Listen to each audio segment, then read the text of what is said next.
നമസ്കാരം. പൗരന്റെ സുരക്ഷയും സ്വത്തും സർക്കാരിന്റെയും സംവിധാനത്തിന്റെയും ഉത്തരവാദിത്തമാണ്, പ്രാഥമികമായും ആത്യന്തികമായും. സുരക്ഷാ ഭീഷണിയുണ്ട് എന്ന തോന്നലുണ്ടായാൽ, അനീതി നേരിടേണ്ടി വരുന്നു എന്ന ആശങ്കയുണ്ടായാൽ ആശ്രയം പോലീസ് സംവിധാനമാണ്. പോയ നാളുകളിൽ അങ്ങനെ അഭയം തേടിയെത്തിയ മനുഷ്യരിൽ ചിലർക്ക് സംരക്ഷണം നൽകാൻ നമ്മൾ പരാജയപ്പെട്ടു പോയിരിക്കുന്നു. നെന്മാറയിൽ ചെന്താമരയുടെ കൊലക്കത്തിക്കിരയായ മനുഷ്യർ നിരന്തരം ആ ഭീഷണിയിലായിരുന്നു. ആ കുടുംബത്തിൽ ജീവിക്കാൻ പേടിച്ചൊരു മകൾ മാത്രമാണ് ഇന്ന് അവിടെ ബാക്കിയുള്ളത്. ചേന്ദമംഗലത്ത് വീട്ടിൽ കടന്നു കയറി നായാട്ടം നടത്തിയ ഋതുവിനെ കുറിച്ച് നിരന്തര പരാതികളുണ്ടായിരുന്നു. ഭർത്താവിന്റെ കൊലക്കത്തിക്കിരയായ ഷിബില പരാതിയുമായി നിയമത്തിന്റെ പടി കയറി എത്തിയിരുന്നു. പേരാമ്പ്രയിൽ ആസിഡ് ആക്രമണത്തിനിരയായ പെൺകുട്ടിയും പ്രതീക്ഷിച്ചിരുന്നു നിയമത്തിന്റെ സുരക്ഷ.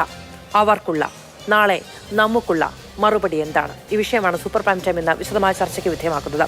നമ്മളോടൊപ്പം ശ്രീ ജോർജ് ജോസഫ്, മുൻ പോലീസ് ഉദ്യോഗസ്ഥനാണ്. ശ്രീ റെജി ലൂക്കോസ്, ഇടത് സഹയാത്രികൻ. Shri M K Haridas, proper channel പ്രതിനിധി. ശ്രീ അബ്ദുൾ മജീദ്, ഷിബിലയുടെ ബന്ധുവാണ് അദ്ദേഹം. അതിനൊപ്പം നെന്മാറയിൽ അച്ഛനും മുത്തശ്ശിയും അതിനു മുൻപ് അമ്മയും എല്ലാവരും നഷ്ടമായ 2 പെൺകുട്ടികളെ നമ്മൾ കണ്ടതാണ്, അഖിലയും അതുല്യയും. അവർ കൂടി നമ്മളോടൊപ്പം ചർച്ചയിൽ ചേരുന്നുണ്ട്. ആദ്യം പെൺകുഞ്ഞുങ്ങളിലേക്ക് തന്നെ പോകാം എന്ന് ഞാൻ വിചാരിക്കുന്നു. അഖില, അതുല്യ, വളരെ സങ്കടകരമായ ഒരു സാഹചര്യത്തിൽ നിന്ന്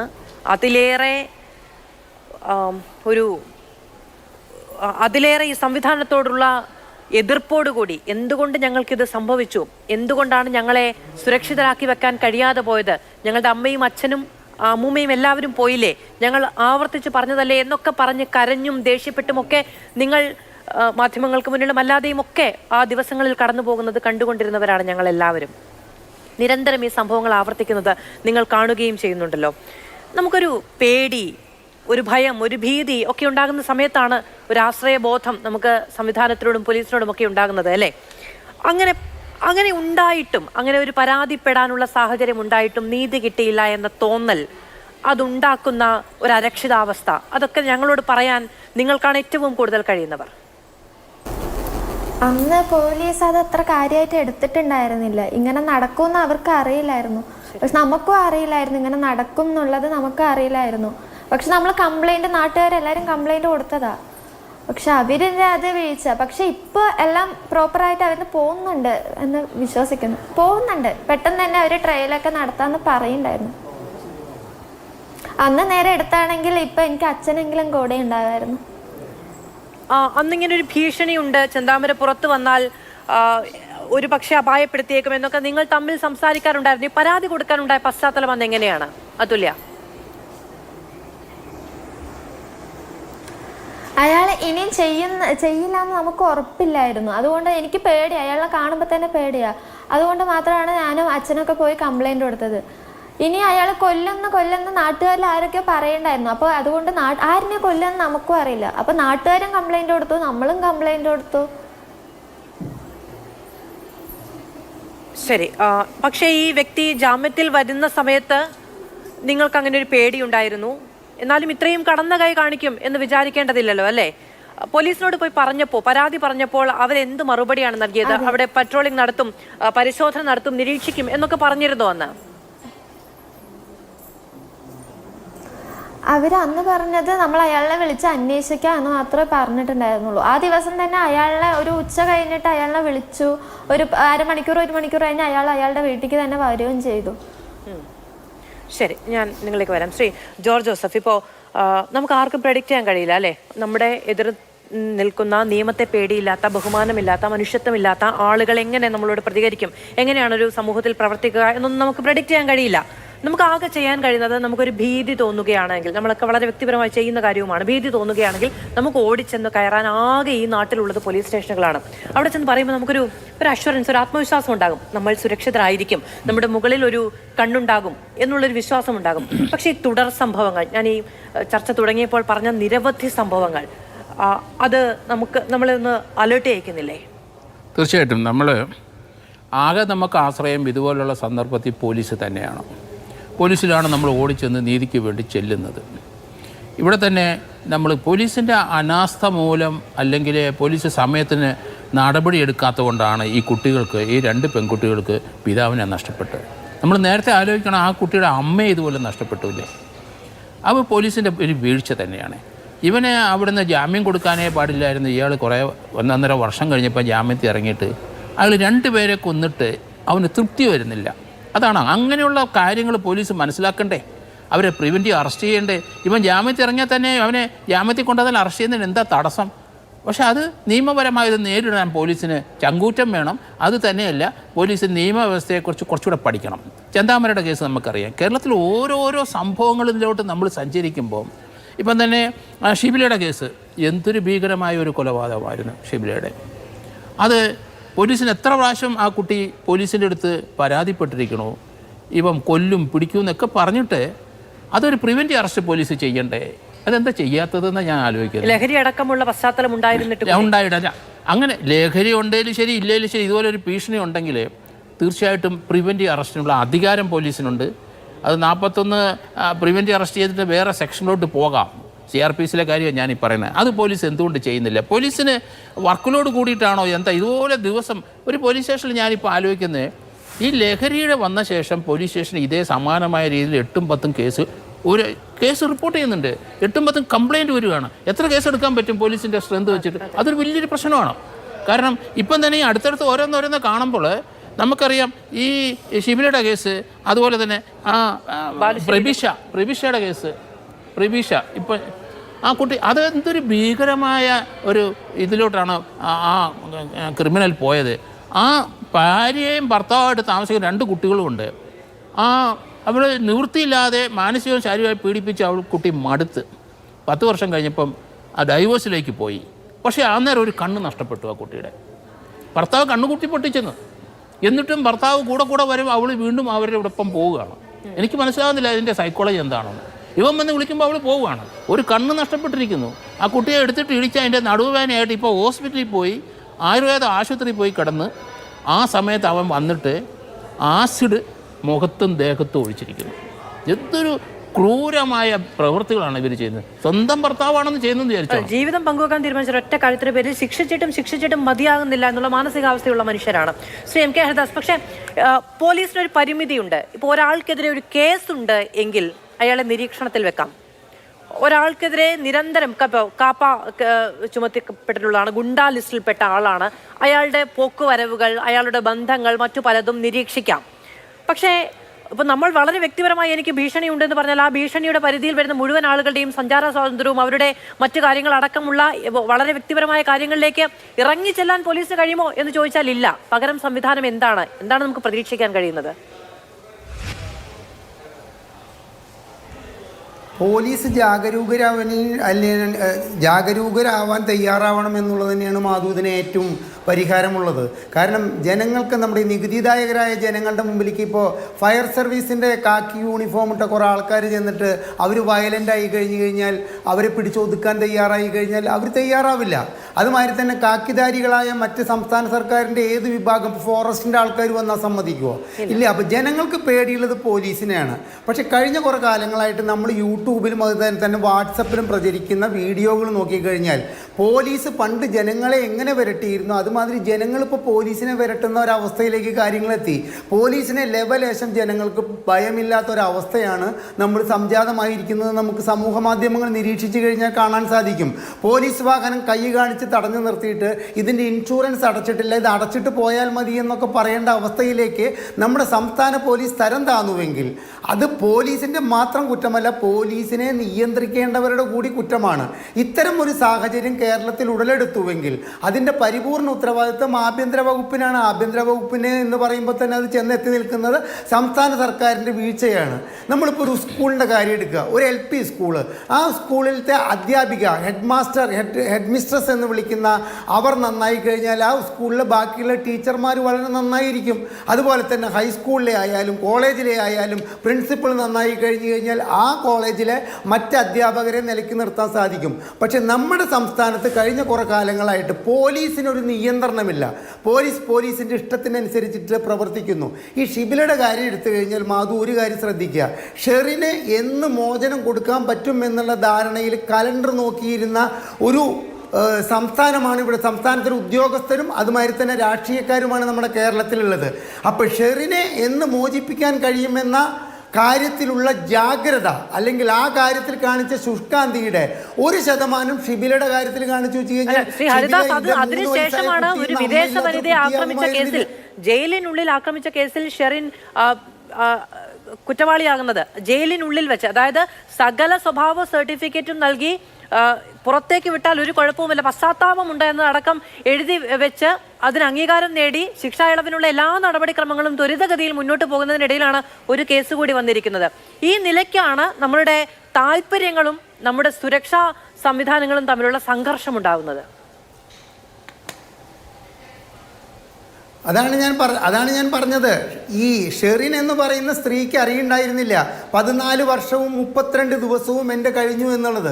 അത് പുറത്തിരിക്കുന്നവരെ കൃത്യമായിട്ട് 14 വർഷവും 32 ദിവസവും കഴിഞ്ഞിരിക്കുന്നു എന്ന് പറഞ്ഞ് അതിനെ ആ സ്ത്രീക്ക് പുറത്തേക്ക് ഇറങ്ങാൻ, ഒരു കൊടും ക്രിമിനലായ അവർക്ക് പുറത്തേക്ക് ഇറങ്ങാൻ, ഇപ്പം മാധു പറഞ്ഞതിനപ്പുറം എന്തോ ഈ അവരെ പുറത്തേക്ക് ഇറക്കാൻ വേണ്ടി തയ്യാറായിട്ടുള്ള ചർച്ചകൾ കഴിഞ്ഞതിൻ്റെ ഒരാഴ്ച കഴിഞ്ഞപ്പോൾ എന്തോ കറിയിൽ ഉപ്പ് കൂടി എന്ന് പറഞ്ഞിട്ട് അവർ ആ കറി കൊണ്ടുവന്നവരുടെ മുഖത്തേക്ക് ഒഴുക്കി, അങ്ങനെ എന്തൊക്കെ ഉണ്ടായിട്ടുണ്ട്.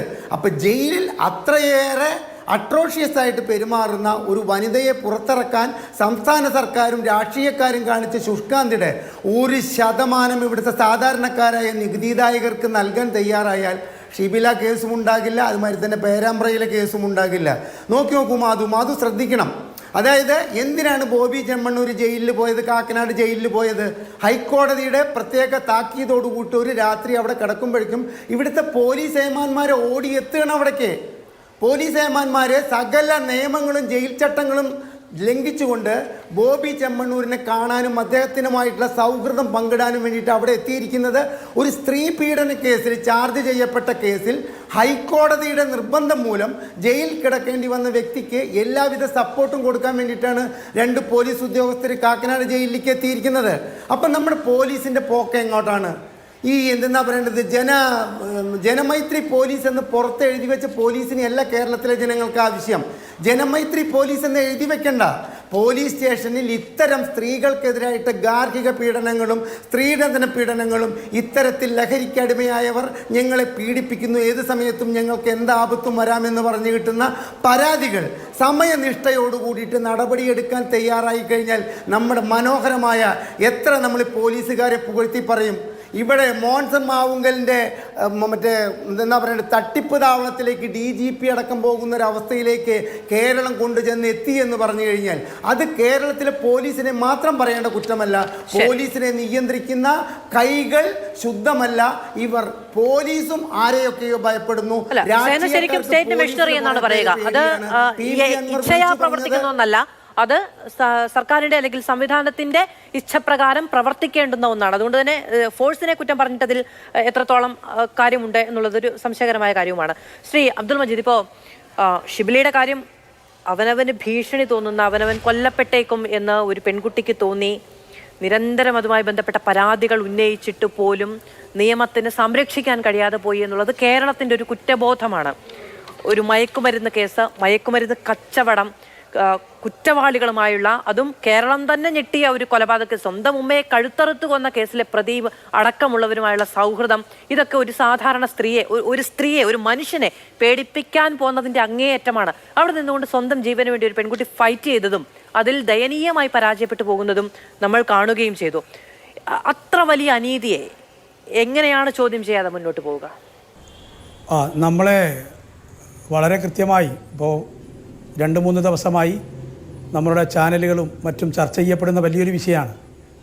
നമ്മുടെ ജനങ്ങളുടെ അപകടത്തിനും ഭീഷണിക്കും നാട്ടിലുണ്ടാകുന്ന അക്രമത്തിനും അഴിമതിക്കും ഒക്കെ തന്നെ കാവൽ നിൽക്കേണ്ട പോലീസ് സമയബന്ധിതമായി ഇടപെടുന്നില്ല എന്നുള്ളതൊരു യാഥാർത്ഥ്യമാണ്. അത് സർക്കാരിനെ പൈചാരിയിട്ട് കാര്യമില്ല. ഒന്ന്, കൃത്യമായി സർക്കാരിൻ്റെ സർക്കുലറും കാര്യങ്ങളും പോലീസിൻ്റെ അകത്ത് അവർ പാലിക്കേണ്ട, ജനങ്ങൾക്ക് സംരക്ഷണം നൽകേണ്ട ബാധ്യതയെപ്പറ്റി വളരെ കൃത്യമായി പറയുന്നുണ്ട്. അവർക്ക് കൊടുക്കുന്ന അവർക്ക് നൽകുന്ന വേതനത്തിനനുസരിച്ച് കൃത്യമായി പണി ചെയ്യാൻ. ഇപ്പോൾ നമ്മൾ 28-ാം തീയതി കൊടുത്ത പരാതിയുടെ മുകളിൽ 17 ദിവസം കഴിഞ്ഞിട്ടും യാതൊരുവിധ നടപടി, ഒത്തുതീർപ്പ് ചർച്ചേൻ്റെ അപ്പുറത്ത് യാതൊരുവിധ നടപടിയും എടുത്തില്ല എന്നുള്ളതാണ് പോലീസിനെ സംബന്ധിച്ചിടത്തോളം. അവിടെ പോലീസ് സ്റ്റേഷൻ, പ്രത്യേകിച്ച് താമരശ്ശേരി പോലീസ് സ്റ്റേഷനകത്ത് പരാതി നമ്മളൊന്ന് പരിശോധിച്ചാൽ നിരവധി പരാതികൾ പരിഹാരമാവാതെ കിടക്കുന്നു എന്നുള്ളതാണ് ഒരു യാഥാർത്ഥ്യം. അങ്ങനെയുള്ള ഒരു സംഭവ വികാസത്തിലേക്കാണ് കാലഘട്ടം കടന്നു പോകുന്നത്. അതുമാത്രമല്ല, ഇവിടെ ലഹരി പദാർത്ഥങ്ങൾ ഉപയോഗിക്കുന്നതിൻ്റെ ഹബ്ബായി മാറിയ താമരശ്ശേരി, അതിൻ്റെ ഹോട്ട്സ്പോട്ടായ താമരശ്ശേരിക്കകത്ത് പോലീസ് ഈ കാര്യത്തിൽ ഒരു ജാഗ്രത പുലർത്തണ്ടേ.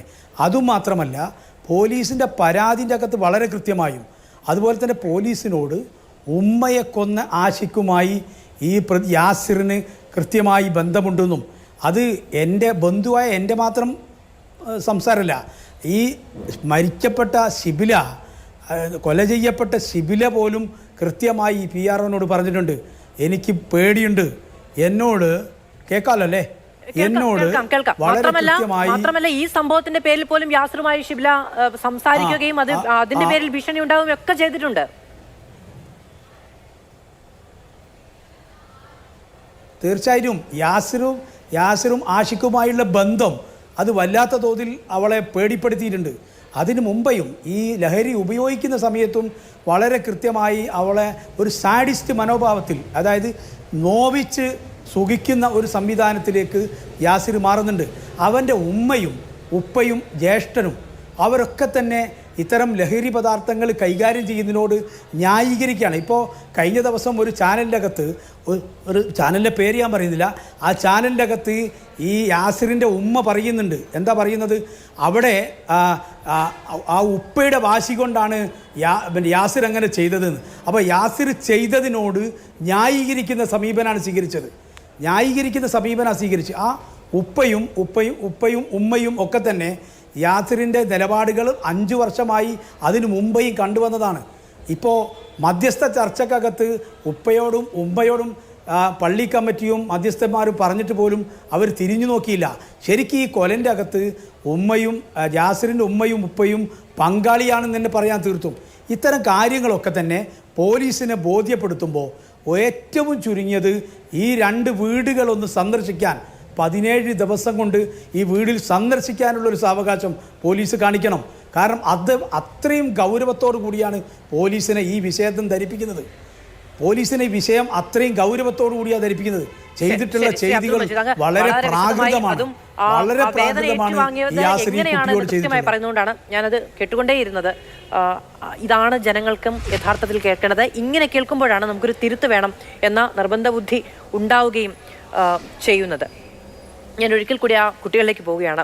അഖില, അതുല്യ കേൾക്കാമെന്നാണ് ഞാൻ വിചാരിക്കുന്നത്. ആർക്കെങ്കിലും ഒരാൾക്ക് കൃത്യമായി കേൾക്കുകയാണെങ്കിൽ പറയണം കേട്ടോ. അതുല്യ, ഈ നമ്മൾ പരാതി കൊടുക്കുന്നു, അതിലൊരു തിരിച്ചൊരു സംരക്ഷണം ഉണ്ടാകുന്നില്ല. നമുക്ക് നഷ്ടപ്പെടേണ്ടത് ഏറ്റവും പ്രിയപ്പെട്ടവരെ നഷ്ടപ്പെട്ടു പോയിരിക്കുകയും ചെയ്യുന്നു. ഈ പിന്നീടുള്ള അന്വേഷണവും കേസിന്റെ പുരോഗതിയും ഒക്കെ ഇനിയുള്ള സുരക്ഷയും അതുമായി ബന്ധപ്പെട്ടെങ്കിലും ആശ്വാസകരമായ സമീപനം ഉണ്ടാകുന്നുണ്ടോ?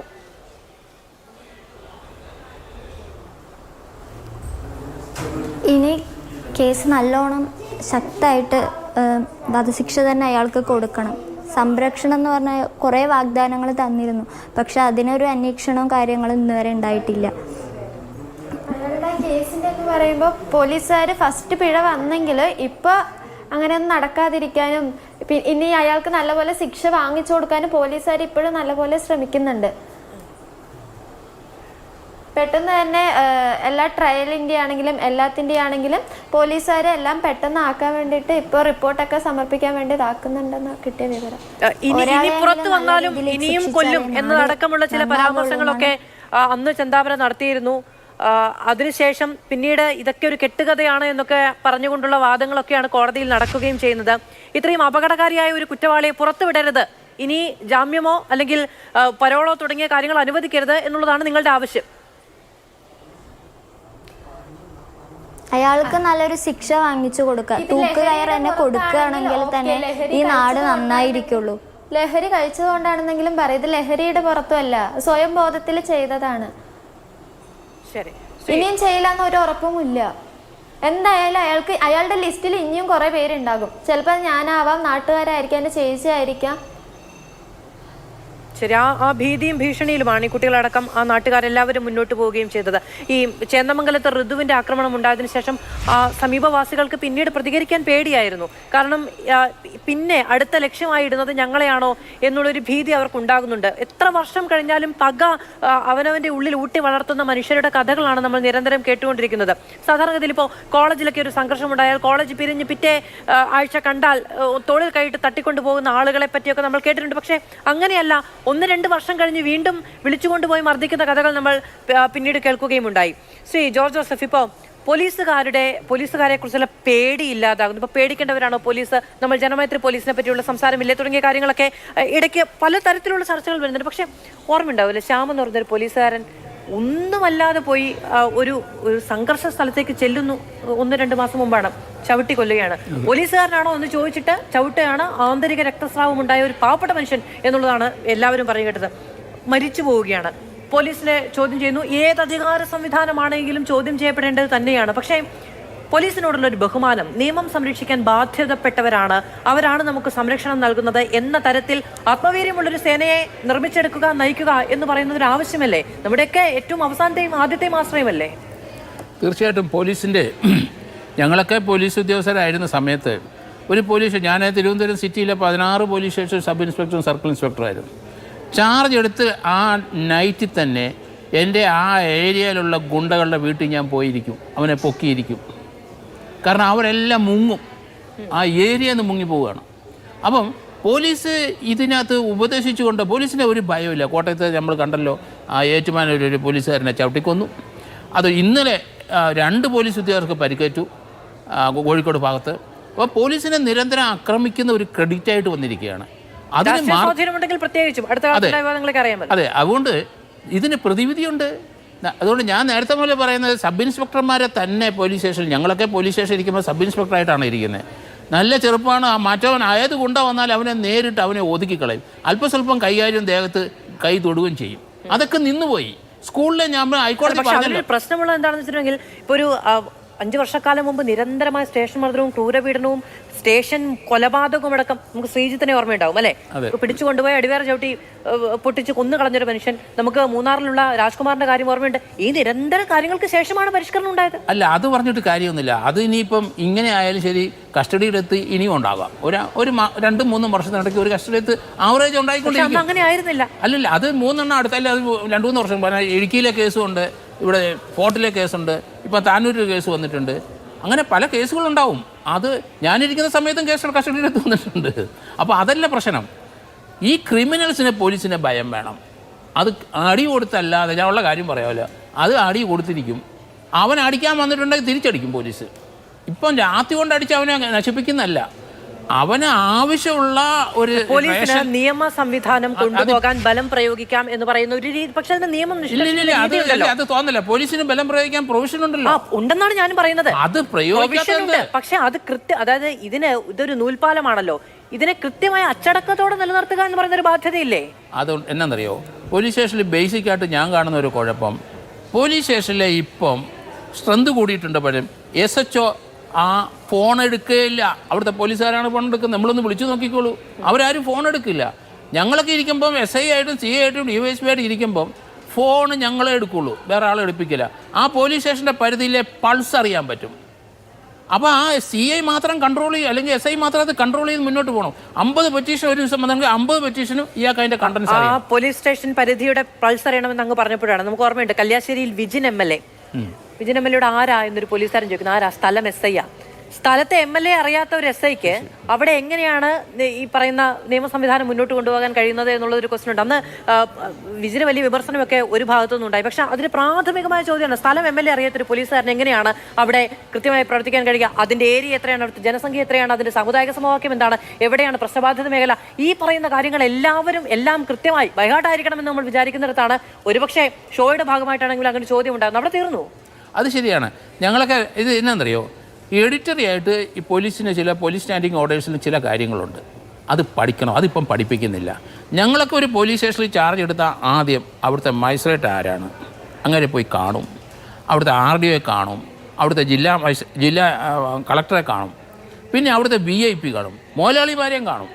കാരണം എന്തറിയാം, നമ്മൾ എല്ലാ ഏരിയയിലും നമ്മൾ ശ്രദ്ധിച്ചിരിക്കുന്നു, നമ്മൾ മനസ്സിലാക്കിയിരിക്കുന്നു. ഒരു ഇഷ്യൂ ഒരു സ്ഥലത്തുണ്ടായി, പോലീസ് സ്റ്റേഷൻ അതിർത്തിയിൽ നേരത്തെയൊക്കെ 10-30 കിലോമീറ്റർ അകലെയൊക്കെ നമ്മൾ പോകേണ്ടി വരും, ഇപ്പോൾ അത്ര ഇല്ല. അന്നേരം അവിടെ ആരാണ് നമുക്ക് പറ്റുന്ന ഒരാളെ അറിയണ്ടേ, നമ്മൾ എന്താണ് അവിടെ നടക്കുന്നതെന്ന് അറിയണ്ടേ. അപ്പോൾ അന്നേരം നമ്മൾ അവരെയാണ് ബന്ധപ്പെടുന്നത്. അത് തന്നെയല്ലേ ഞാനൊക്കെ ഇരിക്കുന്ന പോലീസ് സ്റ്റേഷനിൽ കൂടുതൽ ലോ ആൻഡ് ഓർഡർ പ്രശ്നം ഉണ്ടാക്കുന്നത് ആര്, അത് രഹസ്യമായിട്ട് അവർ നമ്മളെ വിളിച്ചു പറയും. ഞാൻ പറയത്തില്ല, കൃത്യമായിട്ട് സാറേ അടി നടക്കാനുള്ള സാധ്യത ഇവിടെ ഉണ്ട്, മറ്റൊരു തങ്കപ്പനും ഗോപാലനും വന്നിട്ടുണ്ട്, അവൻ്റെ കൈ കത്തിയിരിപ്പുണ്ടെന്ന് ആ വിവരം തരണം പോലീസ് ഉദ്യോഗസ്ഥന്. കൃത്യമായിട്ട് നമ്മൾ പോയി നടപടിയെടുക്കും. അങ്ങനെയാ ലോ ആൻഡ് ഓർഡർ കൈകാര്യം ചെയ്യേണ്ട അങ്ങനെയാണ്. അതൊന്നും ഇപ്പോഴത്തെ ആൾക്കാരും ചെയ്യുന്നുമില്ല. എങ്ങനെയെങ്കിലും ശമ്പളം വാങ്ങിക്കണം, കുത്തിയിരിക്കും, അതിനകത്ത് എങ്ങനെയെങ്കിലും പോലീസ് ഉദ്യോഗസ്ഥൻ്റെ ഇതിൽ നിന്ന് മാറി സഞ്ചരിക്കണം. അന്നുള്ള ദിവസങ്ങൾ എനിക്കറിയാം പല പോലീസ് സ്റ്റേഷൻ GD ചാർജ് ഇരിക്കുന്നവർക്ക് ഭയമാണ്. അതൊരു വലിയ പ്രശ്നമാണ്. അല്ല, ഇത് അതുകൊണ്ടാണ് കാര്യങ്ങൾ മാറിയേ പറ്റൂ. ഈ രീതിയിൽ പോലീസ് പോയി കഴിഞ്ഞാൽ, പഞ്ചാബിലും ഞാൻ അവിടെയൊക്കെ പോയിട്ടുണ്ട്, കണ്ടിട്ടുണ്ട്, അവിടെയൊക്കെ സ്ട്രീറ്റിൽ പോലീസ് നിൽക്കും തന്നെ അടിയും കുത്തും നടക്കുകയാണ്. ഇപ്പോഴും അത് തന്നെ സ്ഥിതി ഡൽഹിയിലെ. അപ്പോൾ ആ സ്ഥിതിവിശേഷത്തിൽ കേരളം പോകുന്നത് ഭയമാണ് നമുക്ക്. അതുകൊണ്ട് പോലീസ് കുറച്ചുകൂടെ സ്ട്രോങ് ആവണം. അടിയന്തരമായിട്ട് സർക്കിൾ ഇൻസ്പെക്ടർ പകരം പോലീസ് സ്റ്റേഷനിലെ SHOമാരായിട്ട് സബ് ഇൻസ്പെക്ടർ തന്നെ ഞങ്ങളൊക്കെ ഇരുന്നു. കാരണം ഗുണ്ടകൾ വന്നാൽ ആരും ഇവരെ എതിരിടും, കുറച്ചൊക്കെ അട്രോസിറ്റീസ് ഉണ്ടാവും, അതൊക്കെ ഇതിൻ്റെ ഭാഗം തന്നെയാണ്. ശ്രീ MK ഹരിദാസ്, ഇപ്പോൾ പോലീസിന് കൃത്യമായ മാനദണ്ഡങ്ങളുണ്ട്, നിയമമുണ്ട്, ഇതനുസരിച്ച് പ്രവർത്തിക്കാൻ കഴിയുള്ളൂ. അങ്ങനെ തന്നെ നേരത്തെ പറഞ്ഞതുപോലെ സോഷ്യൽ മീഡിയയുടെ തുറന്നു വെച്ചൊരു ലോകമുണ്ട്. പോലീസ് എന്താ ഇവിടെ ഇരിക്കുന്നത് എന്ന് കൂട്ടം കൂടി നിൽക്കുന്ന 4 പേരോട് ചോദിച്ചാൽ പോലീസിൻ്റെ ഒരു എക്സസ് ആണ് എന്ന രീതിയിൽ അത് വരുന്നു. അവർക്ക് തന്നെ അച്ചടക്ക നടപടി ഉണ്ടാകുന്നു. പോലീസ് മർദ്ദനത്തിനിരയാകുന്നു പലയിടത്തും. ചില വിവാദങ്ങളായ കേസിൽ ഇടപെട്ടിട്ടുണ്ടെങ്കിൽ അവരുടെ തന്നെ ആത്മവീര്യത്തെ ചോദ്യം ചെയ്യുന്ന തരത്തിലുള്ള സ്ഥലം മാറ്റങ്ങൾ ഉണ്ടാകുന്നു. പലതരം പ്രശ്നങ്ങൾ ഉണ്ടാകുന്നുണ്ട്. ഇതിനിടയിലുള്ള നിയമപാലനം നമുക്കറിയാം. പോയ ഒരു 1-2 വർഷക്കാലം പോലീസിലുണ്ടാകുന്ന ആത്മഹത്യാ നിരക്ക് എന്ന് പറയുന്നത് അവരുടെ ജോലി സമ്മർദ്ദം എത്രത്തോളമാണ് എന്നത് വ്യക്തമാക്കുന്ന ഒരു കാര്യം കൂടിയാണ്. നമ്മൾ തന്നെയാണ് എങ്കിൽ പോലും നമ്മളൊരു ചർച്ച ചെയ്യുമ്പോൾ പരമാവധി 2 വശവും എന്ന നിലയ്ക്കാണ് നമ്മളിത് കൊണ്ടുപോകുന്നത്. കാരണം ഇതിൻ്റെ പേരിൽ ഇപ്പോഴുണ്ടാകുന്ന സംഭവങ്ങളുടെ പേരിൽ നടപടി ഉണ്ടാകുമ്പോൾ നേരത്തെ അദ്ദേഹം പറഞ്ഞതുപോലെ പേടിച്ച് പോലീസ് ഉദ്യോഗസ്ഥർക്ക് ജോലി ചെയ്യേണ്ടി വന്നിട്ടുണ്ടെങ്കിൽ അവർക്ക് ഒരിക്കലും മറ്റൊരാളുടെ സുരക്ഷ ഉറപ്പുവരുത്താൻ കഴിയില്ല. അവനവന്റെ സുരക്ഷയെക്കുറിച്ച്, അവനവന്റെ പവറിനെ കുറിച്ച്, അധികാര പരിധിയെക്കുറിച്ച് ആത്മവിശ്വാസമുള്ളവർക്കല്ലേ മറ്റുള്ളവരെ സംരക്ഷിക്കാൻ കഴിയുകയുള്ളൂ. ആ രീതിക്ക് ആ സേനയെ മുന്നോട്ട് കൊണ്ടുപോകാൻ കഴിയുന്ന സാധ്യതകൾ എന്താണ്? ഏറ്റവും വലിയ പ്രധാന രാഷ്ട്രീയമായ ഇടപെടൽ എന്നോട് ഒരു സബ് ഇൻസ്പെക്ടർ, അദ്ദേഹം എൻ്റെ ഒരു ബന്ധുവാണ്, അദ്ദേഹം പറഞ്ഞത് ഇതിലിടയ്ക്ക് 3-4 ട്രാൻസ്ഫർ അദ്ദേഹത്തിനായി കഴിഞ്ഞു. കാരണം എന്താ വെച്ച് കഴിഞ്ഞാൽ കൃത്യമായ, അതായത് പറയില്ലേ, നിർദ്ദേശം കിട്ടാതെ FIR ഇടാൻ പോലും നമ്മുടെ പോലീസ് സ്റ്റേഷൻ ഓഫീസർക്ക് അധികാരമില്ല. ഓരോ സ്റ്റേഷൻ്റെയും ഇൻചാർജ് ആയിട്ടുള്ള ആൾക്കാർക്ക് നമ്മുടെ സർക്കിൾ ഇൻസ്പെക്ടർ കൊടുക്കുന്ന ഈ നിർദ്ദേശാനുസരണം സബ് ഇൻസ്പെക്ടർമാർ കേസ് ചാർജ് ചെയ്ത് കഴിഞ്ഞാൽ മുകളിൽ നിന്ന് വിളി വരികയാണ്. ആരോട് ചോദിച്ചിട്ടാണ് നിങ്ങൾ കേസ് ചാർജ് ചെയ്തത്, ആ കേസ് നിങ്ങൾ റദ്ദാക്കണം എന്ന് പറയുമ്പോൾ അപ്പോഴേക്കും ഇവരിതിൻ്റെ എന്താ പറയേണ്ടത്, പോലീസിൻ്റെ ഫോർമാലിറ്റിയിലെ FIR ഇട്ട് കഴിഞ്ഞ് കഴിഞ്ഞാൽ പിന്നീട് അത് കോടതിയിലേക്ക് ചെന്ന് കഴിഞ്ഞ് കഴിഞ്ഞാൽ അപ്പോൾ അതിൻ്റെ സമ്മർദ്ദം വേണം. എന്നോട് മാധു ചോദിച്ചത് കൃത്യമായിട്ടുള്ള ചോദ്യമാണ്. പോലീസ് നേരിടുന്ന സമ്മർദ്ദം നിസ്സാരമല്ല. അതിലേറ്റവും പ്രധാനമാണ് പോലീസിനെ നിയന്ത്രിക്കുന്ന ഒരു വിഭാഗം രാഷ്ട്രീയക്കാർ പുറത്തു നിന്നുകൊണ്ട് ആരെ എങ്ങനെ കൈകാര്യം ചെയ്യണം എന്നുള്ളത് പറഞ്ഞു കൊടുക്കുന്നത് പോലെ പ്രവർത്തിക്കാനേ അവർക്ക് സാധിക്കുകയുള്ളൂ. ഇപ്പോൾ ഒരു ഉദാഹരണം പറയാം. നമുക്കതിൻ്റെ ശരിതെറ്റുകളുടെ കാര്യങ്ങളിലേക്കല്ല പറയുന്നത്. നമ്മുടെ പ്രതിഭ MLAയുടെ മകനെതിരെ കേസ് ചാർജ് ചെയ്ത എക്സൈസ് ഉദ്യോഗസ്ഥൻ്റെ ഇപ്പോഴത്തെ സ്ഥിതി എന്താ? പെൻഷൻ പറ്റാൻ 6 മാസമുള്ളപ്പോൾ അദ്ദേഹത്തിനൊരു ട്രാൻസ്ഫർ കൊടുത്തിരിക്കുന്നു, കുറച്ചും കൂടി ദൂരത്തേക്ക്. അദ്ദേഹം ആലപ്പുഴ ജില്ലക്കാരനായിരുന്നു എന്ന് പറയുന്നു, ഇപ്പോൾ എവിടെയോ വടക്കേ ഏതോ ജില്ലയിലാണ് ജോലി ചെയ്യുന്നത്. എന്താണ് അദ്ദേഹം ചെയ്ത തെറ്റ്? അദ്ദേഹത്തിൻ്റെ പ്രതിഭയുടെ ഇപ്പോൾ ഒരു MLAയെ തിരിച്ചറിയാത്ത ഒരു SIയുടെ കാര്യം പറഞ്ഞു. അതുപോലെ തന്നെ പിടികൂടപ്പെട്ട പയ്യൻ MLAയുടെ ആണോ എന്നുള്ളത് അറിയാതെയായിരിക്കാം ഒരു പക്ഷേ അദ്ദേഹം ചാർജ് ചെയ്തിരിക്കുക. അപ്പോൾ പോലീസിലായാലും എക്സൈസിലായാലും പോലീസിനെ ബാഹ്യമായി നിയന്ത്രിക്കുന്ന ഒരു ശക്തി പുറത്തുള്ളത് കൊണ്ട് സ്വതന്ത്രമായിട്ട് ജോലി ചെയ്യാൻ അവർക്ക് പറ്റാത്തൊരു സാഹചര്യമുണ്ട്. പോലീസിന് ആവശ്യമായിട്ടുള്ള ആവശ്യ ഘടകങ്ങൾ കൃത്യമായി സർക്കാരിൽ നിന്ന് ലഭിക്കാത്ത പ്രശ്നമുണ്ട്. ഇവിടുത്തെ പോലീസ് സ്റ്റേഷനുകളിലെ വാഹനങ്ങൾ കൃത്യമായി പെട്രോളിംഗ് നടത്താൻ വേണ്ട പെട്രോൾ കിട്ടാനില്ല എന്നുള്ളതാണ് ഏറ്റവും വലിയ പ്രശ്നം. ഇന്ധനം കിട്ടാനില്ല എന്നുള്ളതാണ് ഏറ്റവും വലിയ പ്രശ്നം. കാരണം 82 കോടി രൂപയോളം ഈ വകയിൽ സംസ്ഥാന സർക്കാർ പോലീസ് സ്റ്റേഷനുകൾക്ക് നൽകേണ്ടതായിട്ടുള്ള ഫണ്ട് നൽകാനുണ്ട് എന്നാണ് എനിക്ക് അവസാനം കിട്ടിയ വിവരം. അപ്പോൾ പോലീസ് ബാഹ്യമായിട്ടുള്ള ഒരുപാട് പ്രശ്നങ്ങൾ നേരിടുമ്പോഴും 1750ഓളം ക്രിമിനലുകളെയും കൊണ്ടിട്ടാണ് നമ്മുടെ പോലീസ് മുൻപോട്ട് പോകുന്നതെന്ന് മുഖ്യമന്ത്രി തന്നെ നിയമസഭയിൽ പ്രസ്താവിച്ചിട്ടുള്ളതല്ലേ. ഈ 1750 ക്രിമിനലുകളും അവർക്ക് വേണ്ട സഹായങ്ങളും ചെയ്ത് കിട്ടുമ്പോൾ ഇവിടെ പോലീസ് നമുക്ക് സാധാരണക്കാരായി ജനങ്ങൾക്ക് തരേണ്ട സേവനം കൃത്യമായി കൃത്യനിഷ്ഠയോടുകൂടി അല്ലെങ്കിൽ ആത്മാർത്ഥമായി തരാൻ കഴിയാതെ വരുമ്പോൾ ഉണ്ടാകുന്ന പ്രശ്നം എന്താ? ഇവിടെ ഒരു കൃത്യം 75 ദിവസത്തിനുള്ളിൽ 12 ജീവനുകളാണ് കേരളത്തിലെ നഷ്ടപ്പെട്ടിട്ടുള്ളത്. ഇത്തരം ചർച്ചകളിൽ പങ്കെടുക്കുന്ന ഭരണകക്ഷിയിൽപ്പെട്ടവർക്ക് ഉയർത്തിക്കാണിക്കാനുള്ളത് എന്താ? NCRBയുടെ കണക്ക് പ്രകാരം ഏറ്റവും കുറവ് കുറ്റകൃത്യങ്ങൾ നടക്കുന്ന സംസ്ഥാനങ്ങളുടെ പട്ടികയിൽ 2ാം സ്ഥാനത്ത് കേരളം നിൽക്കുന്നു എന്ന് പറഞ്ഞതുകൊണ്ട് ഈ കൃത്യം 75 ദിവസത്തിനുള്ളിൽ 12 പേർക്ക് ജീവഹാനി സംഭവിക്കേണ്ട അവസ്ഥ എന്ന് പറഞ്ഞു കഴിഞ്ഞാൽ നാളെ എനിക്കും, മാധുവിൻ്റെ പേര് ഞാൻ പറയുന്നില്ല, എന്നെപ്പോലുള്ളവർക്കും പുറത്തൊരായുധം തയ്യാറായിക്കൊണ്ടിരിക്കുകയാണ്. ഏത് സമയത്തും നമ്മുടെ ശരീരത്തിൽ അത് വീഴും. കാരണം നമ്മളോട് ഏത് നിലയ്ക്കാണ് ഒരു വ്യക്തിക്ക് വൈരാഗ്യം ഉണ്ടാകുക, അത് തീർക്കാൻ വേണ്ടിയിട്ട് ഒരു വ്യക്തിയുടെ ജീവൻ എടുക്കാൻ ഒരു മടിയുമില്ല. അമ്മയെ കൊന്നതിൽ ഞാൻ അങ്ങേയറ്റം സന്തോഷിക്കുന്നു. കാരണം എന്നെപ്പോലൊരു മകനെ ജന്മം തരാൻ പാടില്ലായിരുന്നു എന്ന് പറയുന്ന വിധത്തിലേക്ക് നമ്മുടെ യുവത്വം കൊണ്ടുചെന്ന് എത്തി നിൽക്കുമ്പോൾ ഇതല്ല, ഇതിലപ്പുറവും നമ്മൾ പ്രതീക്ഷിക്കേണ്ട അവസ്ഥയിലാണ് എന്നുള്ളത് മനസ്സിലാക്കണം. കൃത്യനിഷ്ഠയോടുകൂടി പോലീസ് ഇടപെട്ടിരുന്നുവെങ്കിൽ മാധു, നമുക്ക് ഉറപ്പാണ് നമുക്ക് ചേന്നമംഗലത്തെ കൊലപാതകം നടക്കില്ല. ഈ 2 പെൺകുട്ടികൾ ഇന്ന് അനാഥരായി നമുക്ക് മുന്നിലിരുന്ന് വിതുമ്പേണ്ട അവസ്ഥ വരികയില്ല. അതിന് തയ്യാറാവാൻ പോലീസിന് പറ്റാത്തൊരവസ്ഥയിലേക്ക് പോലീസ് എത്തിയെങ്കിൽ അതിൻ്റെ കൃത്യമായിട്ടുള്ള ഉത്തരവാദിത്വം ആഭ്യന്തര വകുപ്പിനാണ്. ഞാൻ വീണ്ടും പറയുന്നു, സർക്കാരിൻ്റെ പിടിപ്പുകേടാണെന്നുള്ള കാര്യത്തിൽ യാതൊരു സംശയവുമില്ല. 14 കൊല്ലം മുമ്പ് നിങ്ങളുടെ മാതൃഭൂമി പത്രത്തിൻ്റെ ലേഖകൻ ഉണ്ണിത്താനെ കൊല്ലാൻ വേണ്ടി കൊട്ടേഷൻ കൊടുത്തിട്ടുള്ള ഒരു DYSP ആണെന്ന് ആലോചിച്ച് നോക്കണം. പ്രവീൺ വധക്കേസിൽ ഇന്നും സുപ്രീം കോടതി ജാമ്യം നിഷേധിച്ചതിൻ്റെ പേരിലും അതുമാതിരി തന്നെ അദ്ദേഹത്തിന് ഇളവ് നൽകാത്തതിൻ്റെ പേരിലും അകത്ത് കിടക്കുന്നത് ഒരു DYSP ആണ്. ആലപ്പുഴയിലെ പ്രവീൺ വധക്കേസ് നമുക്ക് ഓർമ്മയില്ലേ, മട്ടാഞ്ചേരിയിൽ കൊട്ടേഷൻ കൊടുത്തിട്ടുള്ളത്. അപ്പോൾ ഇത്തരത്തിൽ കൊട്ടേഷൻ ഗാങ്ങുകളുമായിട്ടും ഗുണ്ടകളുമായിട്ടുള്ള പോലീസിൻ്റെ അടുപ്പം സൃഷ്ടിക്കുന്നത് എന്താണ്? നമുക്കുള്ള സുരക്ഷ, സാധാരണക്കാരായ ജനങ്ങൾക്കുള്ള സുരക്ഷ.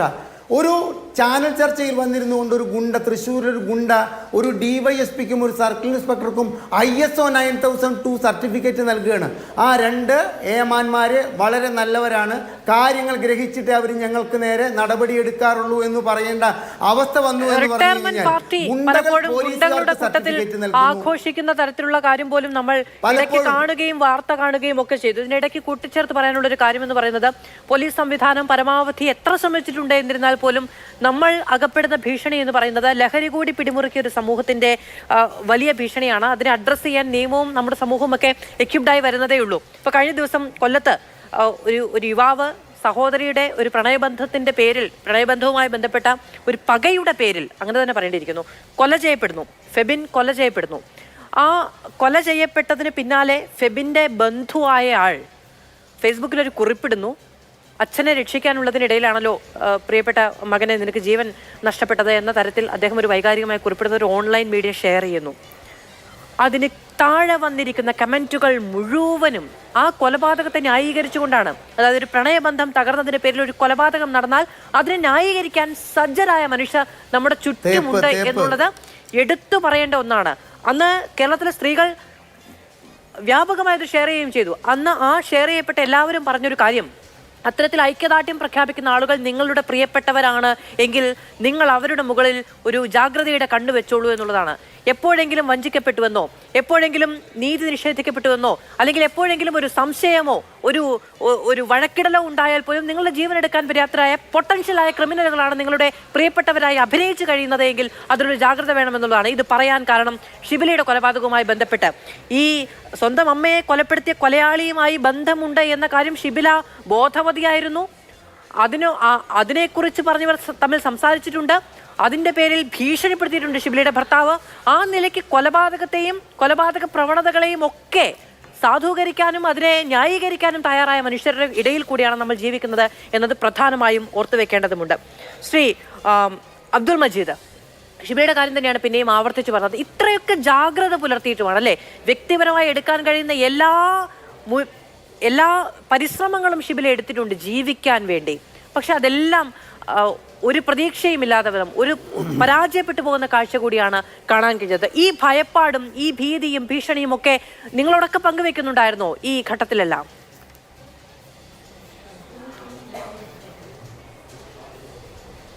ഒരു കാര്യം എന്താന്ന് പറഞ്ഞാൽ, ഷിബില ആദ്യമൊരു വിവാഹം അറേഞ്ച്മെൻറ്റ് ചെയ്യുകയും അത് നിക്കാഹ് ചെയ്യുകയും ചെയ്തിട്ടുണ്ട്.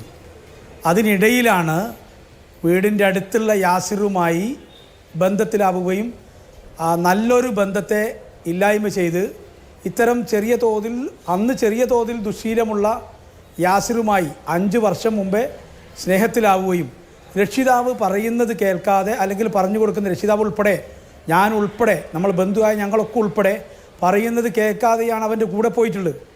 അങ്ങനെ പോയിട്ട് പോലും പിന്നെ എൻ്റെ വീട്ടിലേക്ക് ഇനി എങ്ങനെ മടങ്ങും, അതാണ് പിന്നെ ഈ കുട്ടിക്ക് തോന്നിയിട്ടുള്ളത്. വേറൊരു പ്രത്യേകമായ കാര്യമുണ്ട്.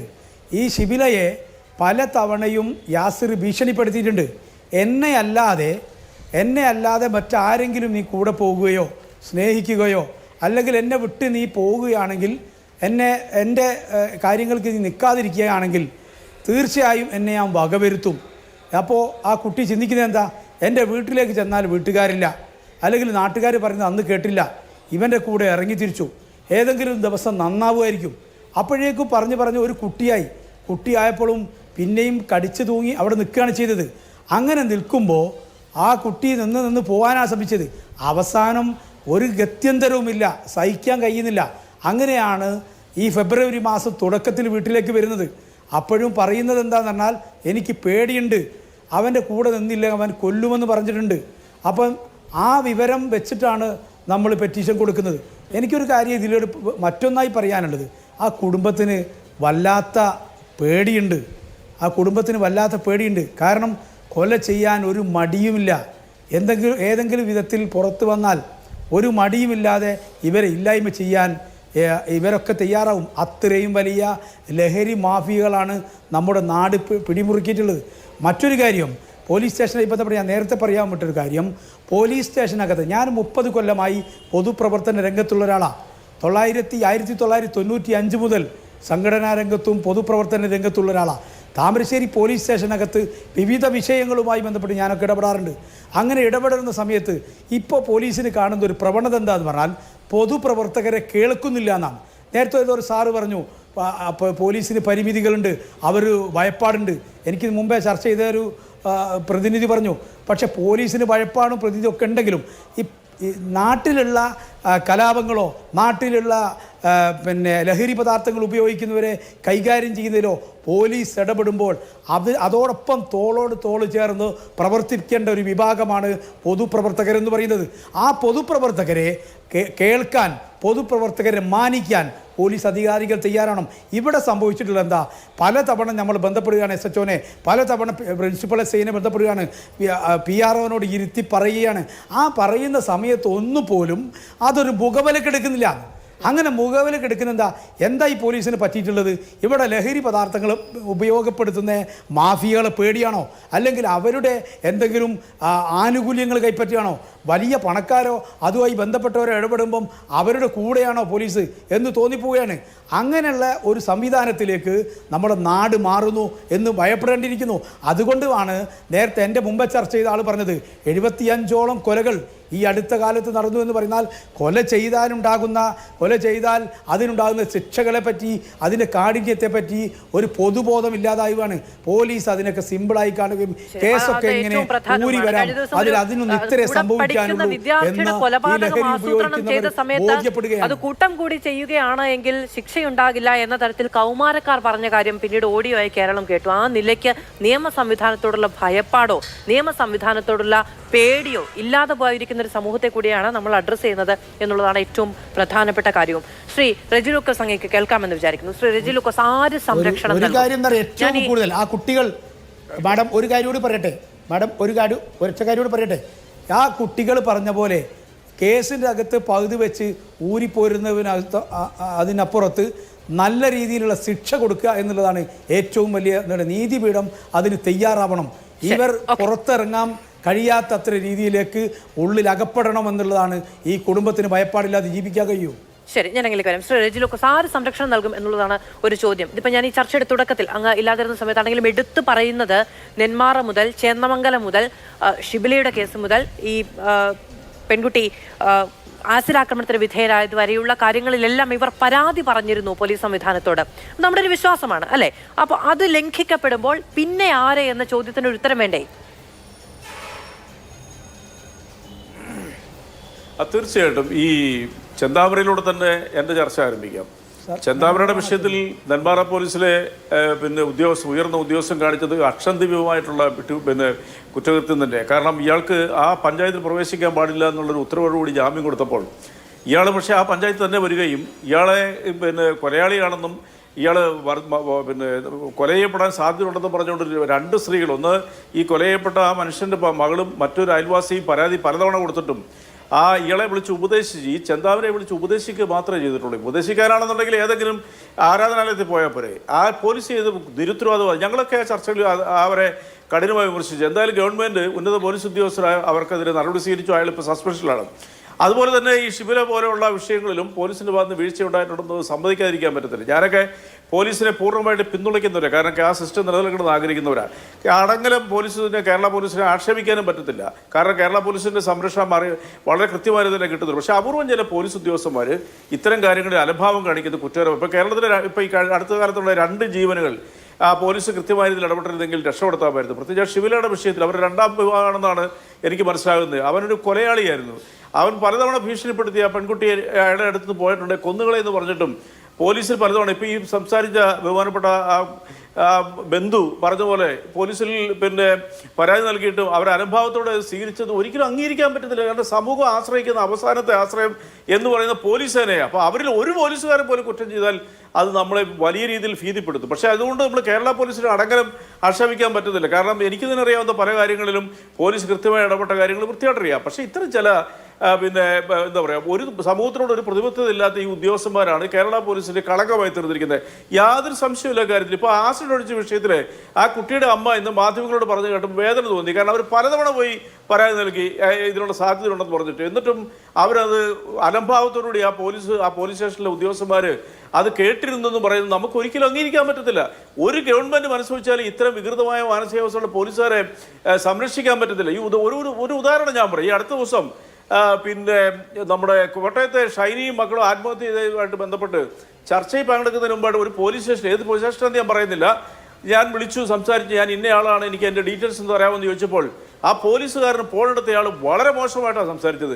ഞാനത് ആ DYSP വിളിച്ച് പരാതി പറഞ്ഞപ്പോൾ അദ്ദേഹം പറഞ്ഞൊരു മറുപടി വളരെ അർത്ഥവർത്താണ്. അദ്ദേഹം പറഞ്ഞു, അദ്ദേഹത്തിന് എന്നെ അറിയാവുന്നതാണ്. അദ്ദേഹം പറഞ്ഞു, എന്ത് ചെയ്യാൻ പറ്റും, ഇതുപോലുള്ള ചില ആളുകളാണ് ഞങ്ങളെ മൊത്തം നാറ്റിക്കണമെന്ന് പറഞ്ഞു. അപ്പോൾ ഇങ്ങനെ ഒരാൾ മതി ഒരു സ്റ്റേഷനിൽ നമ്മളുടെ സമൂഹത്തിനെയും നമ്മളെ നേരത്തെ അദ്ദേഹം പറഞ്ഞ പോലെ പൊതുപ്രവർത്തകരൊക്കെ ബന്ധപ്പെടുമ്പോൾ, വസ്തുതകൾ അറിയാൻ ബന്ധപ്പെടുമ്പോൾ മോശമായി പ്രതികരിക്കുക എന്ന് പറഞ്ഞാൽ ഇവരെ പോലുള്ളവർ ഈ സേനയ്ക്ക് തന്നെ ആഹ്വാനമാണെന്ന് പറയുന്നതിൽ യാതൊരു അർത്ഥമില്ല. നിരവധി കുറ്റകൃത്യങ്ങൾ കണ്ടെത്തി മനഃശാസ്ത്രപരമായിട്ട് പോലും പ്രതികളുമായിട്ട് സംവാദിക്കുകയും അവരുടെ കുറ്റങ്ങൾ കോടതിയിലെത്തിക്കുകയും ചെയ്ത പ്രഗത്ഭനായ ഒരു റിട്ടയർഡ് DSP ജോർജ് സാർ ആണ് ഈ ചർച്ചയിലുള്ളതാണ് ഞാൻ കരുതുന്നത്. അപ്പോൾ അദ്ദേഹത്തിനെ പോലുള്ളവർക്ക് അത് കൃത്യമായിട്ട് നിർവചിക്കാൻ പറ്റും.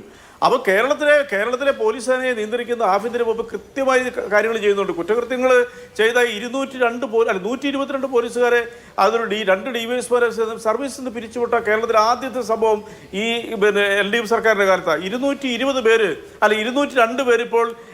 ഇപ്പോൾ സേനയ്ക്ക് പുറത്തേക്ക് പോകാനായിട്ടുള്ള ഉത്തരവ് കാത്തിരിക്കുകയാണ്. അപ്പോൾ അങ്ങനെയൊക്കെ ചെയ്യുന്നുണ്ടെങ്കിലും ചില വികൃത മനസ്സുള്ള പോലീസുകാർ സമൂഹത്തെ ഭയപ്പെടുത്തുന്നുണ്ടെന്നുള്ളവരും വസ്തുതയാണ്. അത് നിഷേധിച്ചിട്ടൊന്നും നമുക്ക് ഇപ്പോൾ ഞാനൊരു CPM കാരനാണെങ്കിലും എനിക്കത് നിഷേധിക്കാൻ പറ്റത്തില്ല. അതിനെ ന്യായീകരിക്കാനും പറ്റത്തില്ല. പക്ഷെ മാധു പറഞ്ഞ ചോദ്യം വളരെ പ്രസക്തം. ആര് സംരക്ഷിക്കേണ്ടവർ തിരിഞ്ഞു നിന്നിട്ടുണ്ടെങ്കിൽ പിന്നെ ജനങ്ങൾ എവിടെ ആശ്രയിക്കുന്ന ചോദ്യത്തിന് വളരെ പ്രസക്തിയുള്ളത് ഞാൻ വിചാരിച്ചിരിക്കുന്നത്. അതിനെ ഞാൻ ഒരിക്കലും ഭർത്തൃപീഡനത്തെ തുടർന്ന് അവിടെ നിന്ന് രക്ഷപ്പെട്ട് നമ്മൾ പെൺകുട്ടികളോട് നിരന്തരം പറയുന്നത്, നിങ്ങളുടെ ഇടമല്ല എന്ന് തോന്നുകയാണെങ്കിൽ, നിങ്ങളുടെ അഭിമാനത്തിന് മുകളിൽ, നിങ്ങളുടെ ആരോഗ്യത്തിന് മുകളിൽ ഒരാൾ കൈവെക്കുന്നുണ്ട് എന്ന് തോന്നിയിട്ടുണ്ടെങ്കിൽ ഇറങ്ങിപ്പോകൂ. നിങ്ങൾക്ക് അധ്വാനിച്ച് ജീവിക്കാനുള്ള എല്ലാ സാഹചര്യങ്ങളുമുള്ള ഒരു നാടാണ് നമ്മുടേത്. ആത്മാഭിമാനത്തോടെ ജീവിക്കാൻ കഴിയുന്ന ഇടമാണ്. വീടുകളിലേക്ക് തിരികെ വരാൻ, പെൺകുട്ടികളെ തിരിച്ച് സ്വീകരിക്കാൻ കഴിയുന്ന മനോഭാവവും സാമൂഹ്യ സാഹചര്യവും നമ്മൾ ഉണ്ടാക്കിയെടുക്കണം എന്നൊക്കെയാണ്. മുഫി അങ്ങനെ ആത്മധൈര്യത്തോടെ ഇറങ്ങി വന്നൊരു പെൺകുട്ടിയായിരുന്നു. പക്ഷെ പിന്നീട് തനിക്കെതിരെ ഈ പീഡനങ്ങൾ നടത്തിയ ആൾക്കെതിരെ പരാതി കൊടുക്കാൻ പോലീസ് സ്റ്റേഷനിലെത്തിയപ്പോൾ ഉണ്ടായ പ്രശ്നങ്ങളുടെ പേരിൽ ആത്മഹത്യ ചെയ്യേണ്ടി വന്ന ഒരു പെൺകുട്ടിയാണ് മൊഫിയ പർവീൻ. നിരന്തരമായി അതിന്റെ നിയമ പ്രക്രിയയിലൊക്കെ മൊഫിയയുടെ പിതാവ് നിരന്തരമായി മാധ്യമങ്ങളോട് വന്ന് പൊതുസമൂഹത്തോടൊക്കെ പറയുന്നുണ്ടായിരുന്നു. ഈ രീതിയിൽ കൈവിട്ടു പോകരുത് എന്നുള്ളൊരു കാര്യമാണ് പറയുന്നത്. അതായത്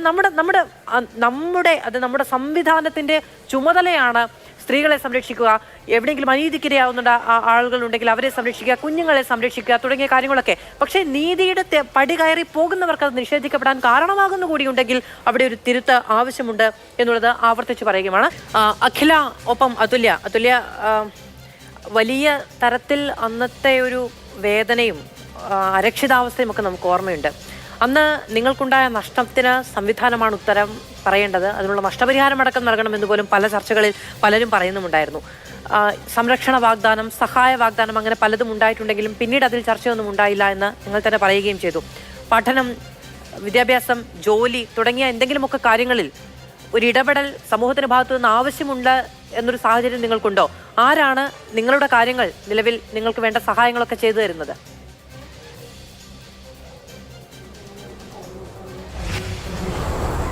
എന്താ ചേച്ചി ഒന്നുകൂടി പറയൂ. കേൾക്കാമോ ചേച്ചി? സ്റ്റക്കായിട്ടാ കേൾക്കണേ, ഒന്നുകൂടി പറയാൻ പറ്റുമോ? ഞാൻ ചോദിച്ചത് അഖിലയോടും അതുല്യയോടുമാണ്. അന്ന് ഇങ്ങനൊരു വലിയ പിഴവ് ഈ സംവിധാനത്തിന്റെ ഭാഗത്തുനിന്ന് ഉണ്ടാവുകയും അതിന് നിങ്ങൾക്ക് വലിയ വില കൊടുക്കേണ്ടിയും വരികയും ചെയ്തു. അതുകൊണ്ട് തന്നെ നിങ്ങളുടെ പഠനം, നിങ്ങളുടെ തുടർന്നുള്ള ജീവിതം, ജോലി തുടങ്ങിയ കാര്യങ്ങളിൽ സർക്കാരിന്റെ ഒരു ഇടപെടൽ ഉണ്ടാകണമെന്ന ആവശ്യമൊക്കെ അന്ന് പലയിടങ്ങളിൽ നിന്നുണ്ടായി. അത്തരം സഹായം ആവശ്യമുള്ളൊരു സാഹചര്യം നിങ്ങൾക്കുണ്ടോ? ആരാണ് നിലവിൽ ഇതിനൊക്കെ സഹായിക്കുന്നത്? ഞങ്ങൾക്ക് മുൻപ് സഹായം തരാമെന്ന് പറഞ്ഞിട്ടുണ്ടായിരുന്നു. ഇപ്പം അതിന് വേണ്ടിയിട്ട് ഒന്നും ആരും എടുത്തിട്ടില്ല.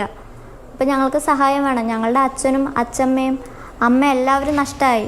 ഇനി ഞങ്ങൾക്ക് താങ്ങാനുള്ളവരെന്ന് പറയാൻ ആരും തന്നെ ഇല്ല. അപ്പം അതിന് വേണ്ട കൂടുതൽ സഹായങ്ങൾ സർക്കാർ തന്നെ ഏറ്റെടുക്കണം. സോ കൊന്നിട്ട് പോയിട്ട് അവരവിടെ സുഖമായിട്ട് ജീവിക്കുകയാണ്. സോ അയാൾക്ക് നല്ലൊരു ശിക്ഷ കൊടുക്കണം, തൂക്കുകയർ തന്നെ കൊടുക്കണം, കൊല്ലുന്നവർക്ക് ശിക്ഷ തന്നെ കൊടുക്കണം. ശരി, ആ കുട്ടികൾക്ക് അതാണ് പറഞ്ഞു വെക്കാനുള്ളത്. മാത്രമല്ല 2 പെൺകുട്ടികൾ, അതിലൊരാൾ വിവാഹിതയാണ്, ഒരാൾ പഠിച്ചുകൊണ്ടിരിക്കുകയാണ്. അവർക്ക് ഉള്ളതെല്ലാം നഷ്ടപ്പെടാനുള്ള കാരണം, ഇപ്പോൾ ആദ്യത്തെ അമ്മയുടെ കൊലപാതകം എന്ന് പറയുന്നത് ചെന്താമര 2019 നിർവഹിക്കുന്ന സമയത്ത് കുട്ടികൾക്ക് ആ കുടുംബത്തിൻ്റെ ഒരു ഭാഗം നഷ്ടമാകുന്നു. ഇപ്പോൾ ആശ്രയിക്കാൻ കഴിയുന്ന രക്തബന്ധത്തിലുള്ള ആരും അവശേഷിക്കുന്നില്ല എന്ന നിലയ്ക്ക് നോക്കി പരിപാലിച്ചു കൊണ്ടുവന്ന മുത്തശ്ശി അടക്കമുള്ളവരെ വീണ്ടും ജാമ്യം കിട്ടി വന്ന ഒരു ക്രിമിനൽ ഇല്ലാതാക്കുന്ന സമയത്ത് ആ കുട്ടികളുടെ വിദ്യാഭ്യാസം, മാനസികാരോഗ്യം, ജോലി തുടങ്ങിയ കാര്യങ്ങളിൽ ഒരു കരുതൽ കൊടുക്കുക എന്ന് പറയുന്നത് ഒരു നല്ല സമൂഹത്തിൻ്റെ ലക്ഷണമാണ്.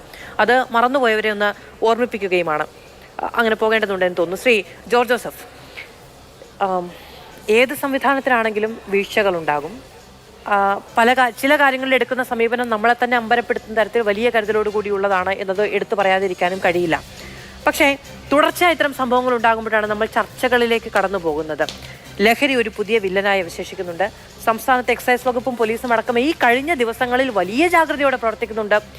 കോടിക്കണക്കിന് രൂപയുടെ ഈ മയക്കുമരുന്ന് അടക്കമുള്ള കാര്യങ്ങൾ ഫ്രീസ് ചെയ്തിട്ടുണ്ട്, വലിയ തോതിൽ വേട്ട നടത്തുന്നുണ്ട്. ഇതൊക്കെ ശരിയാണ്. പക്ഷേ ഈ പുതിയ സംവിധാനത്തെ അഡ്രസ്സ് ചെയ്യാൻ പോലീസിന് ഒരു രൂപരേഖ വേണ്ടതാണ്. അങ്ങനെ ഒരു രൂപരേഖ ഉണ്ടെന്ന് ഞാൻ കരുതുന്നില്ല. കാരണം പോലീസിൻ്റെ ഒരു പഠിച്ചു വച്ചിരിക്കുന്ന ജോലി ചെയ്യുന്നതല്ലാതെ ഒരു സിസ്റ്റമാറ്റിക്കായിട്ട് ഈ ലഹരി കേസിനകത്ത് നമ്മൾ 2-3 ഇൻസിഡൻറ്റ് കണ്ടു. പണി എന്നൊരു സിനിമയ്ക്കകത്ത് എങ്ങനെയാണ് ഒരാളെ കാലടിച്ച് ഒട്ടിക്കുന്നത്, അതേ രീതിയിൽ എറണാകുളത്ത് ഒരു ഗുണ്ട ആ ഒരു പയ്യനെ വീട്ടിൽ ഉറങ്ങിക്കിടന്നയാളുടെ കഴുത്തി കത്തി വെച്ച് ഇറങ്ങി വാടാ എൻ്റെ കൂടെ എന്ന് പറഞ്ഞാൽ, അല്ലെങ്കിൽ നിൻ്റെ കഴുത്തിറക്കുമെന്ന് പറഞ്ഞ് അവനെ ഇറക്കി വെളിയിൽ കൊണ്ടുപോയിട്ട് ആ ഗുണ്ട അവനെ കമ്പിപൊടിക്ക് അടിച്ചോടിക്കുന്നത് നമ്മൾ കണ്ടു. ദൃശ്യമാണ്. അവൻ്റെ തന്നെ മൊബൈലിൽ വന്നതാണ്. കാപ്പ കേസ് പ്രതിയാണ്. കാരണം ഇവനെയൊക്കെ യഥേഷ്ടം, എനിക്കതാണ് മനസ്സിലായി, യഥേഷ്ടം ഇവരെയൊക്കെ അങ്ങനെ വിഹരിക്കാൻ അയക്കുന്നത്. എനിക്ക് അവരെ കൺവിറ്റ് ചെയ്യേണ്ടത്. ഞാനിപ്പോൾ ഒരു കാര്യം റെഡിയോട് ഇരിപ്പുണ്ട്, നമുക്ക് ജയിൽ ഇത് പോരാ. കാരണം കൃത്യമായിട്ട് ഇവരെ റിമാൻഡ് ചെയ്തിട്ട് കോടതിയും കൂടെ സഹായിക്കണം. ഇങ്ങനെയുള്ള കേസുകളിനകത്ത് അവൻ കുറച്ച് ദിവസം റിമാൻഡ് പെട്ടെന്ന് ജാമ്യം കൊടുക്കരുത്. കാരണം അത് സമൂഹത്തിനോടൊരു കടപ്പാട് കോടതിക്കുണ്ട്. അപ്പോൾ ഇങ്ങനെയുള്ളവന്മാർ ഈ റീൽസ് ചെയ്തവനെ ഇനി എപ്പം ജാമ്യത്തിൽ ഇറങ്ങുന്നത് പെട്ടെന്ന് ഇറങ്ങുമെന്ന് എനിക്ക് തോന്നണേ. അതുപോലെ തന്നെ വേറെ കഴിഞ്ഞ ദിവസം ഈ റീൽസ് കാണിച്ചതിനകത്ത് അവൻ്റെ കൂടെ പടം ഉൾപ്പെടുത്തിയോ എന്തൊക്കെ പറഞ്ഞിട്ട് ഒരു കൊലപാതകം കഴിഞ്ഞ ദിവസം നടന്നു. അതോടൊപ്പം തന്നെ ഈ പണി എന്ന സിനിമയ്ക്കകത്ത് കാണിച്ച രീതിയിൽ അയാൾ നടത്തി. ഈ രീതിയിലുള്ള ഈ സിനിമയുടെ പല രീതിയിലുള്ള അക്രമങ്ങൾ അതേപടി ഇവിടെ ഈ ഡ്രഗ്സ് ഉപയോഗിക്കുന്നവർ കാണിച്ചുകൊണ്ടിരിക്കുകയാണ്. അത് തന്നെയല്ലേ നമ്മൾ അഫാൻ്റെ കാര്യം കൂടെ പറയാതിരിക്കാൻ ഒക്കില്ലല്ലോ. ആ 5 പേരെ കൊന്നില്ലേ? അപ്പോൾ അയാൾ ഡ്രഗ്സ് ഉപയോഗിക്കുന്നില്ലെങ്കിലും അയാളുടെ മാനസികമായ വളർച്ച ആ വൈകൃതത്തിലോട്ട് പോയി. ഈ കുട്ടികളും പറഞ്ഞതാണ് അപ്പോൾ ഞാൻ ആ കുട്ടിയുടെ കാര്യത്തിൽ ഇത് അങ്ങനെയുമല്ല, അത് അങ്ങനെയല്ല. അതാ ഞാൻ പറഞ്ഞ മനുഷ്യൻ്റെ ഈ രൂപം ഈ മാനസിക എങ്ങനെയാണ് ഈ സമൂഹത്തിൽ ഇത് കെട്ടിപ്പടുത്ത് കൊണ്ടുവരുന്നതെന്ന് എനിക്ക് മനസ്സിലാകുന്നില്ല. എങ്ങനെ ഇങ്ങനെ ആകുന്നതെന്ന് മനസ്സിലാകുന്നില്ല. അത് ആ കൊച്ചിൻ്റെ അടുത്ത് അന്ന് ആ ഒരു കുട്ടിയും പിതാവും ആ കൊല്ലപ്പെട്ട പിതാവുമായിട്ട് പോലീസ് സ്റ്റേഷനിൽ പോയി ഇരുന്ന് അവിടെ പരാതി എഴുതി കൊടുത്ത് ഞങ്ങളെ കൊല്ലൂ എന്ന് പറഞ്ഞതാണ്.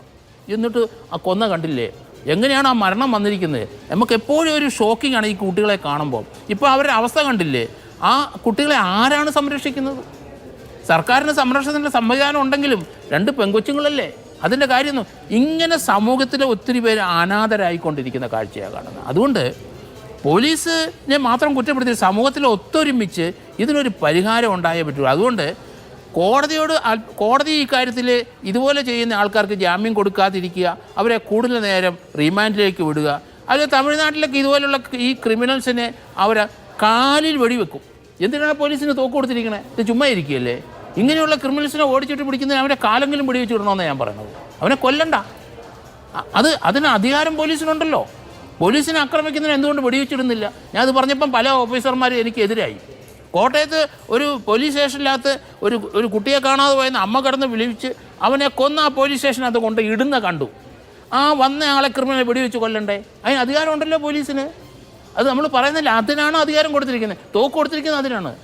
അങ്ങനെയുള്ളൊരു നടപടിയിലോട്ട് പോലീസ് പോകണം. എങ്കിലേ ഒരു ഫിയർ ഉണ്ടാവുള്ളൂ, ഇവർക്ക് ഭയം ഉണ്ടാവുള്ളൂ. നമ്മളൊക്കെ അതാ ഞാൻ പറഞ്ഞത്, ഗുണ്ടകളെ കൺട്രോൾ ചെയ്ത് നിർത്തിയേ പറ്റുള്ളൂ. ഈ ഡ്രഗ്സ് അടിക്കുന്നവനായ മറ്റവനെ പോലീസിന് യാതൊരു ഭയമില്ല. അവന് ആകെ നമുക്ക് കൊടുക്കാൻ പറ്റുന്നത് കൺവിഷൻ കൊടുക്കണം. കോടതിയും സഹായിച്ച് പോലീസും സഹായിച്ച് ഈ ഡ്രഗ്സുകാരെ മുഴുവൻ നമ്മൾ തൂത്തുപിറക്കി പൂജപ്പുര ഇടണം. അവിടെ സ്ഥലം പോരാതെ വരും. അതുകൊണ്ട് തുറന്ന ജയിലുണ്ട്.